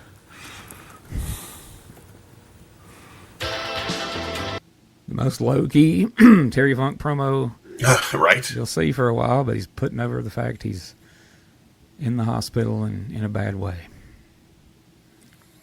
Yeah. Here we go. Let's see what these guys have to say. Changes the entire complexion of what we're going to be seeing in just a couple of moments. What about strategy on this now, Rick? Well, Gordon, I'm not surprised at all. Sting and I signed the contract for this match a month ago. We knew where we were in this sport, and we know where we are tonight. And Terry Funk, I know, beyond a shadow of a doubt, you're a hurt man. You're dying inside, pal. You cannot stand the fact that you went to the hospital, you took the trip. It wasn't me, it wasn't Sting. You got an arm wrapped in a cement cast, not me. You're here tonight, that's great. Cement? Fair is fair. This is love and war all at one time, pal. And if you're in this building, we don't care who Muda's partner is. You got an open invitation to walk that aisle, pal. Ooh, because the eat those Stinger, words. woo, and the Nature Boy are in Columbia, South Carolina, live and ready to fight. It's gonna be history, Nature Boy. I can feel it, just like Clash of the Champions #1 when we were standing just like this. Give it to me, Only baby. difference is now we're standing like this, side by side. And guess what? Terry Funk, Muda, Terry, we know you're in the building somewhere. It doesn't matter where you are, because wherever you are, I know that heart's going ba-boom, ba-boom, ba-boom. Muda, you're the same way. You're in walking distance now, Funk. Just show up in the ring and, woo, the Nature Boy and the Stinger. History once again. In a few minutes, blood, sweat, and tears. This is the fall brawl. And baby, the Sting, woo, and the Nature Boy are on top of their game, right? I feel All right, I tell you what, we're going to find out who's the trapper and who's the trap. Let's get to Gary Caputa now for the introduction. Caputa? Gary Caputa. Wrestling fans, We're going to find out who's the trapper and who's the keeper down to Gary Caputa. Yes, because my children, they use a trapper keeper for their schoolwork. Oh, there he is. I thought Terry Funk showed up all of a sudden. It's Dirty Dick. Oh, there he is, the TV champ. Hell yes. Wait a minute. Are they coming out to the... pounds, Dirty Dick Slater. Just making sure we come out to the good music here. So yeah, like we said earlier, if you can't get Terry Funk, you get the next, well, the closest thing you can. And yeah. Dick Slater's a pretty good ripoff. Better than, I mean, I'm glad they got Dick Slater and not Dory, so. Yeah. Yeah, especially in his younger days, like you can find old footage if you just turn it on without any context and you got to look twice and go, is that Funk? And, oh no, that's Dick Slater. That's Dick Slater aping every Funk match you've ever seen. Dirty Dick. And it's Ric Flair and the Sting, as he calls him. He's not a Sting. By God, he is the Sting. He's the man called the Sting. Which I guess would come into play years later when you start having other Stings showing up. That's true. Like NWO the Sting. That's right, NWO Sting. Oh, Sting's got a lady with him this time. I guess she's just on loan from Flair, or do you think he went out and rounded her up himself? I don't know, maybe that's the one his wife left him for. Or, maybe that's the one that turned him to Jeebus. Oh, no. Crow Sting turned to Jesus years later. I gotcha. He's still a heathen here. Full Perfect. effect. He's tan enough to win the world title here. Yes. Got it. Somewhere along the way, he lost his way and forgot what it was all about. And showed his pale white ass up, and Hogan had other plans. Brother.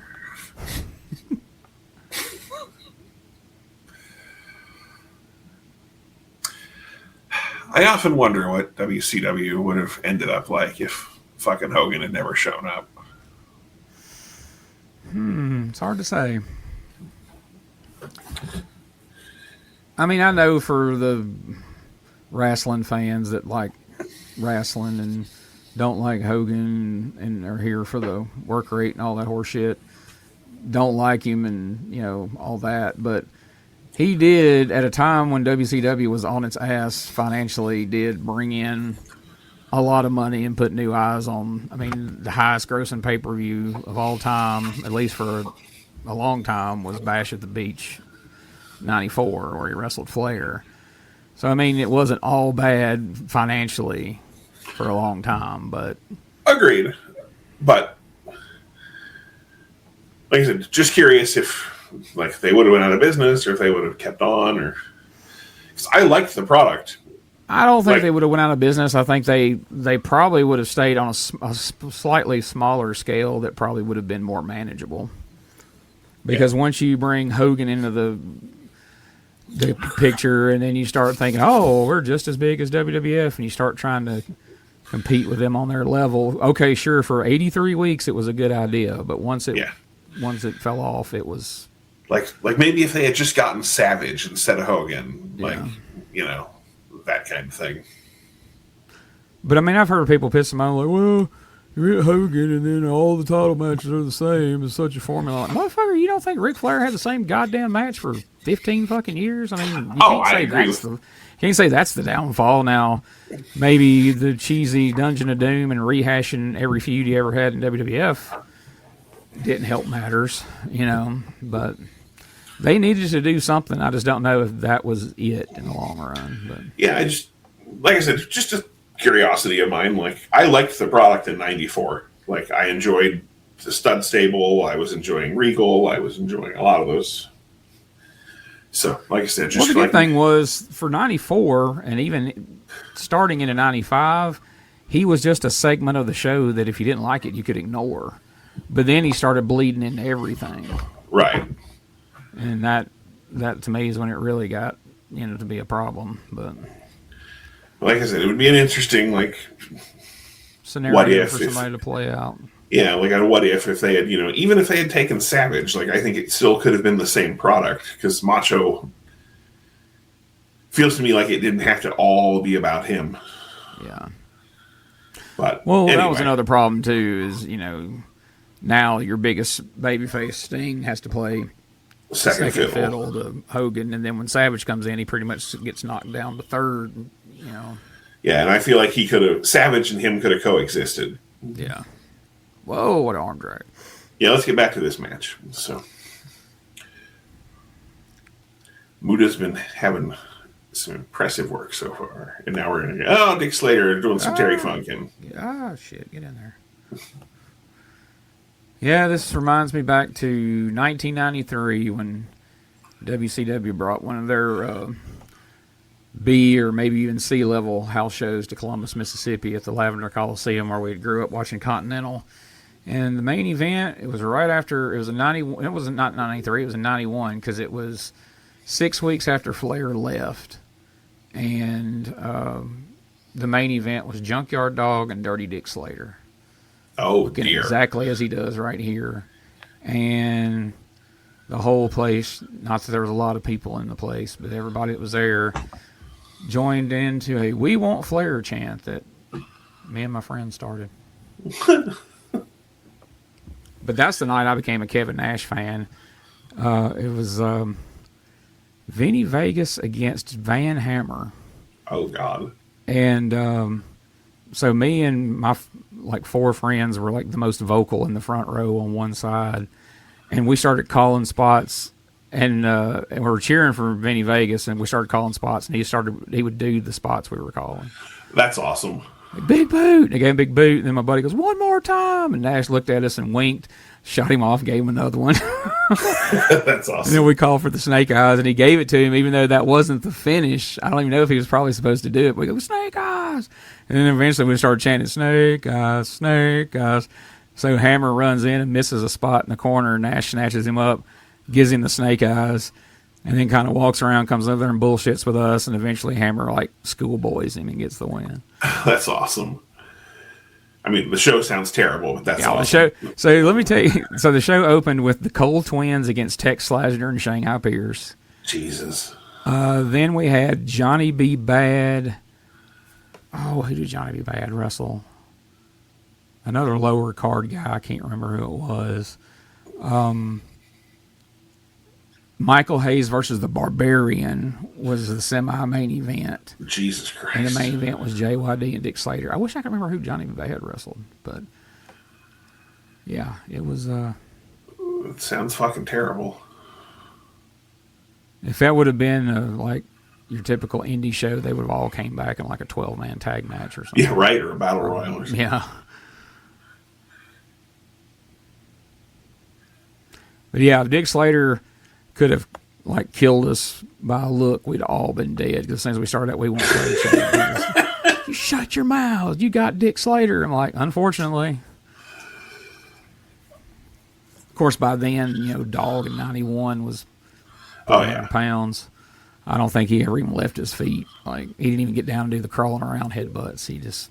He would sell into the corner, and Slater would choke him. Then he slumped down to his ass. Hey, Muda with the crossbody of the floor on Flair, not even Sting. Flair's like, what the fuck just happened? Oh, shit. Now Sting drops it on Muda. All right, now Slater. Not exactly. He tried. Do you think when they called it in the back, Slater's like, and then I'll jump over with one? They're like, okay. And then when he got out there, he's like, nah, just jump between the first and second rope. I'm going to do one of them planches, boys. Don't worry. I've been to Mexico. I know what I'm doing. I drank tequila right before the match. We're good. I was wearing a sombrero up until we walked out through the curtain, so trust me. I'll do a plancha, and then I'm going to do one of them 450s. Dives. Yeah. It's all good. Gary Hart's like, come here. Who called that shit? It's like, wait a minute, brother.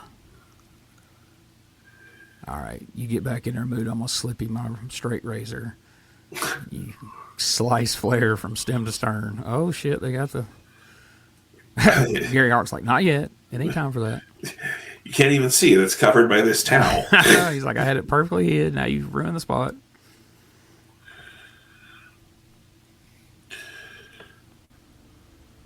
Yeah. Slater wearing his Iron Mike Sharp thing on his wrist.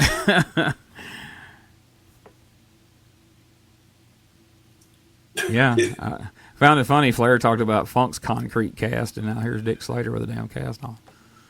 Oh, Sting's finna come off the big hi-ya chop to it. Muda's like, fuck you, dude.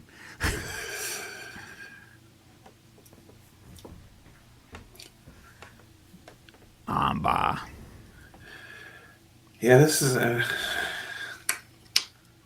I'm sorry, nothing against Dick Slater, but this would have been a lot better match if Terry Funk was in it. Hell yes, it would have.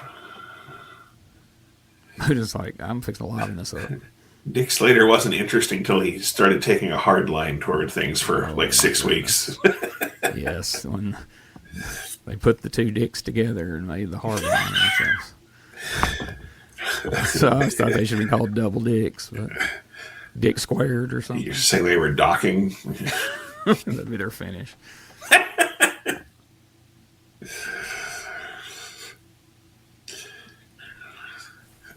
Two dicks. One stain.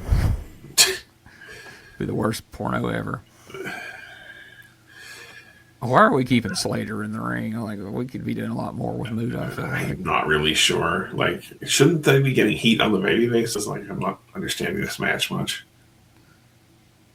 Yeah. Here we go. Yeah, maybe that's what we're saving Muda for the heat, maybe.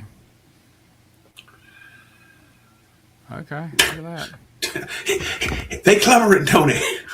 That's exactly what that was. That was just he clever him in there, beating on him. They use them fistuses. The rebel Dick Slater. Oh yes, that was a great baby face gimmick. Hell yeah.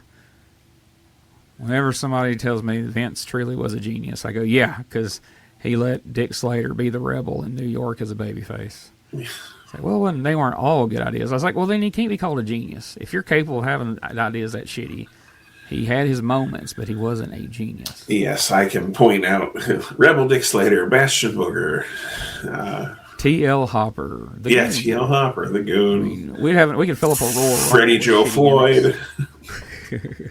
Thurman Sparky Plug.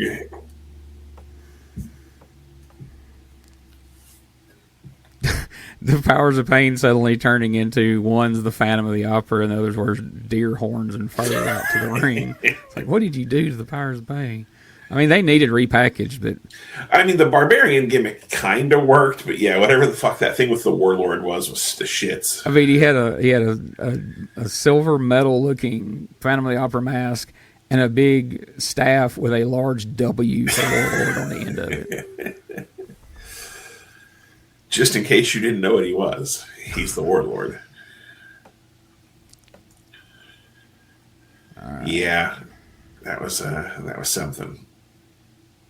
But no, we could easily fill up. Well, I say a Royal Rumble. We could probably fill a 3-ring World War III battle royal of just bad with gimmicks. Shitty gimmicks. If you wanted to lump in WCW, if you just want to have a wrestle crap Rumble, you start throwing in the ding dongs and all the silliness from here. I mean, it'd probably be better than a Wrestle Rock Rumble. So have to be. Huh. It's Wrestlelicious. I've got yet. I'm in a rage. I want ads on it. I want him in a cage. And my moves are vicious because blah blah blah is Wrestlelicious. Oh, stick around, folks, for you like old bad wrestling songs. One of these days, we're gonna have something for you. We got to do that one day. Oh, nice. Muda with a spin kick and Flair takes the same tired bump. I'm surprised he didn't go backwards over the top rope and then take 2 steps and then take the face. Then fall. Yeah. And then he went, oh, God. Oh, God.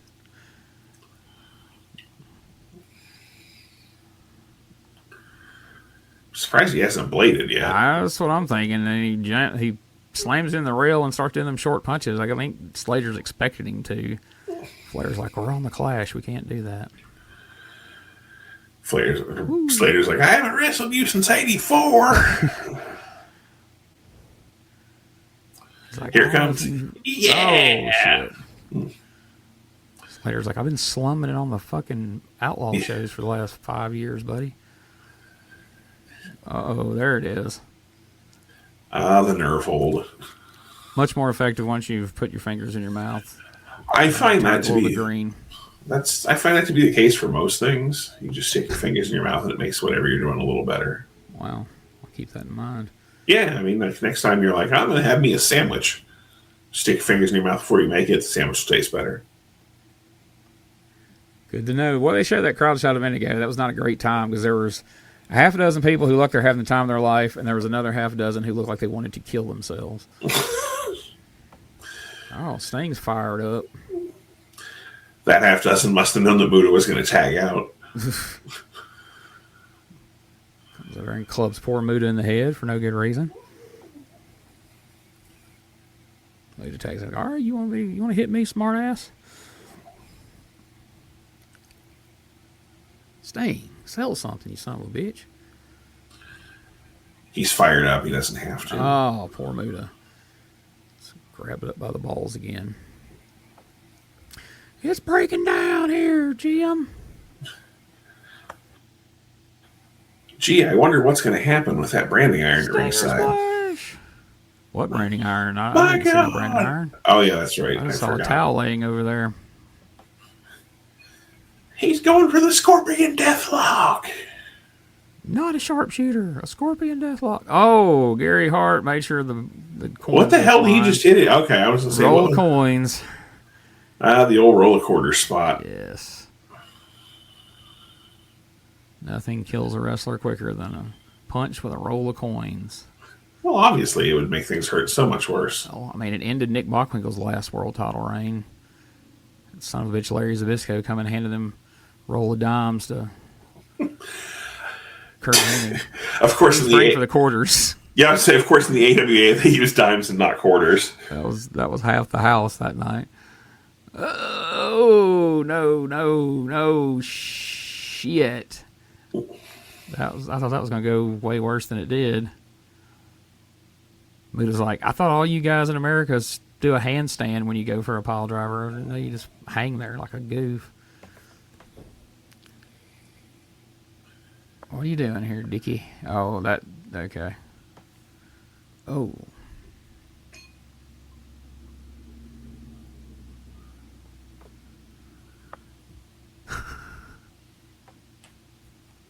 That dude's awesome.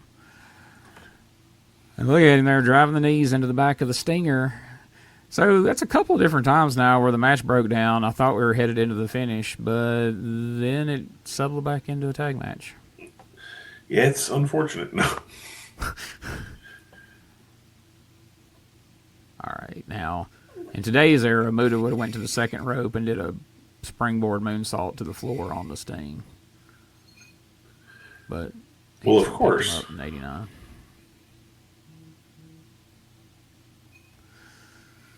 All right, well, here comes Flair. I bet he does some chops. I think somebody just gave him the time, like, hey, you got to go into this finish or we're going to be off the air soon. But no, he just went back to his corner. God damn.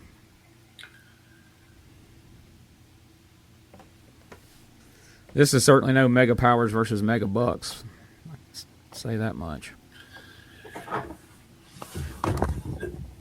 Well, that would have been like if they had replaced DiBiase with Dino Bravo. Or, well, okay, that's an insult to Dick Slater. Yeah. That would have been like if they'd replaced DiBiase with Greg Valentine. Would you call that a fair assessment? Yeah, I'd say that's pretty equal. Yeah, that was an insult to Dick Slater if I used Dino Bravo. And we're saying Muta's on par with Andre work-wise. Well, no, but you know. Bobby. Their English is both about as good, but uh-oh. Babyface Flair's on the loose. Punch, chop, punch, chop. Muta's like, hey, hit me, motherfucker. He was about to, Muta was about to hit, and you can see Flair go to Sting. And he did. So it worked out. All right, they've thrown Muta out. He kicked, well, Muta's coming back. Oh, he's going to miss it. You know, we didn't get it on camera. Maybe we got another angle they can show in a minute. Damn it. That's the high spot of the match. Oh. And Flair no sells it. Muta comes from downtown with a nut shot, and Flair doesn't sell it because it doesn't suit what needs to happen to get into this finish, apparently. Well, then again, Flair's probably got so many STDs going on that he may not have felt it. Dick Slater took the gauze pad off his concrete arm cast and knocked Flair down with it. I ain't going to say he knocked him out because Flair's still walling around in the corner. But he knocked Tommy Young out with it. I was about to say Teddy Young. But is that fan out there molesting Sting? Yeah. They probably are. Sting quickly got away from there like, hey, I ain't got that much mist in my face. That fan was like, you can mist in my face, Sting. Well, now Flair. Oh, wait a minute. Oh, it's this angle. I forgot about it. It's Terry Funk with a hefty bag over the head. Ric Flair, he's tying it off so he can't breathe, Bob. This is going to kill Ric Flair. Oh, yes, he is going to die in the ring. He's got a sleeve cut off his tuxedo so his past can be seen. What does the back of his tuxedo say? It says his name, but I can't tell what the white letters are, but the red says Terry Funk. So he already had a suit coat with Terry Funk embroidered on the back. This angle would have been much better if Flair hadn't been like jerking the bag open the whole time. Yes. Yeah, he clearly freaked out pretty damn quick. About as good as his pile driver skills. Yeah, it's clearly tough to have a realistic attack on babyface Flair because he immediately panics. Oh, shit, they just broke Sting's leg with a branding iron. They bent the fuck out of it, didn't they? Yeah. So this was a controversial angle. Apparently TBS got a lot of phone calls and complaints about them putting the bag over Ric Flair's head because there were people quoted as saying, what if my kid goes and puts a bag over his friend's head because he saw the Clash of the Champions? And well, then your kid's stupid. Exactly. I was like, my response to that would be, well, you're an awful parent if you're letting Clash of the Champions raise your kid, but whatever. My favorite part of this whole angle is, like Terry Funk's wife was like, Terry, you paid $10,000 for that custom suit. And he was like, well, go ahead and cut the sleeve off for me. You sure you want to use one with your name on the back? That way they know who I am. Just go ahead and cut it off, but make it look like I tore it off. Ric Flair's bleeding out after having a bag put over his head. Maybe this is what. Maybe he got brain damage from losing oxygen there, and that's why he is the way he is now. I'd like to think there's a reason such as that. I mean, there's really no excuse for it. All right, let's see. Jim Hurd. Craig Leathers. Mark A. Sanders, not Mark B. Sanders. Jim Reeves. Oh, Jackie Crockett's still on. That's why we keep seeing the damn crowd. Jeff Hall. Homer Aycock. Homer Aycock. What is the OWF name for the future? Handsome Homer Aycock coming soon to town near you. Wardrobe by Belk. That's almost as We went to the mall. Almost as good as Wardrobe by Goodwill on somebody's show. Well, there it was. Wow. Clash of Champions Fall Brawl 89. So I guess we'll, before we end up talking about it and then having to rehash some things, we'll just jump right into the questions. So I'll pose the first question. What was your least favorite part of this show? Let's see. Now you go first. I have to think. It sounds weird because, I mean, I've long said that the Steiner brothers was one of my favorite tag teams, and they get there eventually in the 90s. But, again, if there's one particular match I could just completely leave off this show and be just fine, would be that Steiners versus Freebirds match. Yeah, that was pretty bad. The Pillman-Norman match could probably be left off, too. Yeah, I would leave. If I had to pick one or the other, I'm picking the other match just because Norman and Pillman was 3 minutes. True enough. The other one was a hell of a lot longer than them 3 minutes. That's true. Yeah, that's a good call. I can't think anything else that I hated more. All right, and what was your most favorite part of this show?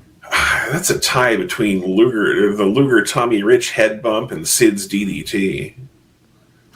Both of those were something to behold. The opening match was fun, too. I enjoyed the Samoans and the Road Warriors beating the shit out of each other. So. The Samoan SWAT Team. Yeah, Samoan SWAT Team. Yeah, I mean, as far as botches go, that Lex Luger Tommy Rich one was pretty quality. And it's kind of disturbing when you think about, Lex Luger's in a wheelchair now, and you'd think it would have stemmed from that because that looked absolutely horrendous. It did. But the genuine shock and the reaction we both had for Sid giving Ranger Ross a DDT, I think, gives that just a bit of an edge. Yeah, that was for my money. It was completely. I think Sid Ranger Ross may have been the best match of the show. Yeah, they got in there, they got it done, and got the hell out. And that's what you want in your Clash of the Champions. Exactly. I don't think it's weird because we had the first couple that all the matches were painfully long, and then Guts and Glory didn't feel quite as. They seemed like they had a lot more matches crammed in there in that one, but this one went back to being fewer matches. Some of the matches were short, but some of the matches were longer than they needed to be. But we still were just over an hour and a half. Yeah, not terrible. So, who would you say is the MVP of this show?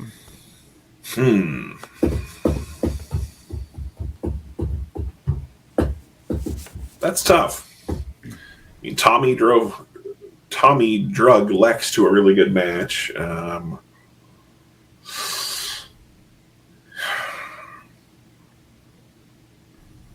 I'm going to have to give it to all 4 guys in the opening match. They put on. That's actually, now that I'm thinking about it, the Road Warriors and the Samoans are probably the best match of the show since the other match was a squash. So I'm going to give it to the guys in the opening match. That's my opinion. Okay. That's a tough one. Because it's hard to give it to Sid for just one spot. Yeah. I mean, Teddy Long was fairly entertaining in his appearances, but again, I don't know if it's worth. I mean, Spivey's Sandman cosplay was. Oh, that was good too. At least an honorable mention, I would think. I mean, Gary Hart had to do several interviews to carry an angle through the show. Yeah, like I said, it felt like that old SNL. Have you seen Buckwheat getting shot? Let's take a look. And they just kept pitching to that same thing. We keep going back to Gary Hart, who doesn't tell us jack shit until the very last one. But yeah, keep us in suspense. Going with the guys in the opener. All right. I'll see. This is going to sound biased because people are going to say, "Well, it's just because he does podcasts with him or they're friends." But I really think I'm going to say Tommy Rich just because typically.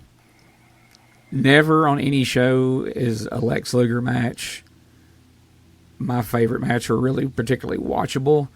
But I enjoyed this match. Like, Tommy had a pretty decent match with him, and then it adds that, they have the botch, which makes it, fun. So, yeah, the finish was lackluster. But it didn't have Tommy in a damn backbreaker giving up, so it kept him strong. He didn't come out of it looking bad. So I'm going to go with Tommy Rich, and shoot me if you think that's being biased, but nah. And I'm almost to the point where I'm gonna leave this question out because we always kind of end up answering it in the course of the show, but I'm gonna ask it anyway because I only gave my answer. You didn't give yours. Who could you have done without completely on this show? Half the people on it. Let's be specific at least to one particular match. Yeah, you weren't wrong. I mean, the fucking Freebirds, other than Gordy, are dragging down pretty much every show they're on. Yeah. So, Rick Steiner was pretty bad. Scott was good, throwing out Frankensteiners left and right, but we're going to go with Freebirds. I mean, I could have done, like you said, Norman was bad, but it was a 3-minute match. Yeah. So, yeah, we'll stick with that answer. I can take shit like that if they keep it short. If I got to watch Norman for 10 minutes, then no. If I got to watch him fight all over the building and into a woman's bathroom and come out with a toilet seat around his neck, not that that's going to happen in the future, but if it were to happen, I don't know how I would vote. But last but not least, overall, from beginning to end, thumbs up or thumbs down for this show, or thumbs in the middle. Yeah, I'll co-sign that. Thumbs down. Not the worst Clash we've watched, but there's nothing there. Yeah, like I can't foresee me going back to this one anytime ever, other than to clip that botch in the Luger Tommy Rich match. Yeah, unless I'm doing a complete Clash watch through. I'm not gonna. Yeah, I'm definitely. I don't know if I'll get it done today, depending on how soon we do it. But I definitely will be clipping that and showing that to Tommy, to Doug and Tommy, and seeing what he remembers about it and what he was thinking. Because it seemed to me like it rattled Tommy pretty good because he didn't kick out of that pin. Because I figure he thought, "Oh, Luger needs to needs to take this home." He just fell on his freaking head. So there you have it. Fall Brawl 89, Clash of the Champions number 8, I think that is. Something like that, 8 or 9, I forget. Doesn't matter. Fall Brawl. So now we are looking down the line to Halloween Havoc 89. Thunder Cage, settling the score. So it's coming. It's coming. Hank warned us all through the show. Oh, wait, hold on. We have to be in the camera like that. It's coming. It's coming. They had used everybody's real voice except Flair, and then they dubbed over some weird voiceover. But he probably fucked up the line or something. I'm coming. Yes. Damn it. Oh, God. All right. Well, anything else we need to hit before we get out of here? Nope. I can't think of anything. We'll be back with another one. And like you said, one day we'll record that music show. Everyone should watch OWF, buy your books, watch your other podcasts. Yeah, that's it. Thinking about covers it. We've got a new website, which is it links to a link tree where all the links to everything, the Substack, YouTube, the T-shirt store. You can find links to social media. All that stuff's in one place if you go to Retro Wrestling Archive. Let me say it correctly. RetroWrestlingArchive.club. And then you can find links to everything right there. Buy the shirt. And we'll maybe even have to kick out a Dynamic Dudes fan club shirt very soon. So Bob can wear one, and when he gets seen in it, he can say, "I'm not only I'm also a client." There you go. But you have to say it in Johnny Ace's voice. I'm also a client. Me and Cy Sperling. That's it. Well, that's one to close on right there. So, folks, we'll see you next time on the Retro Wrestling Review WCW podcast.